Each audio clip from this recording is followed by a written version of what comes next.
Hi guys, welcome to படை vlogs. நம்ம அடுத்த அருவியை பார்க்க கிளம்பியாச்சு. இந்த அருவி எங்கே இருக்குன்னு பார்த்தீங்கன்னா, கரெக்டான லொக்கேஷன் வந்து சேலம் டு தாரமங்கலம் மெயின் ரோட்டில் கேஆர் தோப்பு இருக்குது. அடுத்தது அணமேடுன்னு ஒரு ஸ்டாப்பிங் இருக்குது. அந்த ஸ்டாப்பிங்கில் தான் இந்த அருவி இருக்குது. இந்த அருவி பேர் என்னன்னு பார்த்தீங்கன்னா அணமேடு சரபங்கா நதி அப்படின்னு சொல்லுவாங்க. இந்த நதியில் வந்து குற்றாலம் மாதிரி நிறைய ஃபால்ஸ் இருக்குது அப்படின்னு சொல்லியிருக்காங்க. நாம்ளும் அதை பார்த்ததில்ல, நம்மளால் குற்றாலம்லாம் போக முடியல. இங்கே நம்ம போய் பார்ப்போம் இந்த நீர்வீழ்ச்சியெல்லாம் எப்படி இருக்குன்னு. நாங்கள் பார்த்துட்டு இந்த வீடியோவை நாங்கள் போஸ்ட் பண்ணுறோம். நீங்களும் வந்து இந்த அருவியை பாருங்கள்.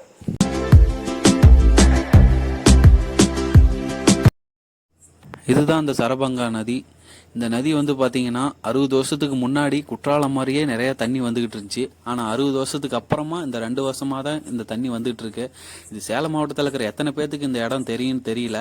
ஆனால் உண்மையாலுமே பார்க்கறதுக்கு குற்றாலம் மாதிரி தான் இருக்குது. வீக்கெண்டில் ஃபேமிலியோட வந்து எல்லாம் என்ஜாய் பண்ணுறதுக்கு இது ஒரு நல்ல பிளேஸாக இருக்கும். இந்த தண்ணி எத்தனை நாள் வருங்கிறது எங்களுக்கே தெரியல. ஆனால் இப்போ வருது. இந்த இடத்த நீங்கள் மிஸ் பண்ணிடாதீங்க. கண்டிப்பாக ஃபேமிலியோட வந்து எல்லாம் என்ஜாய் பண்ணுறதுக்கு ஒரு நல்ல பிளேஸாக இருக்கும்.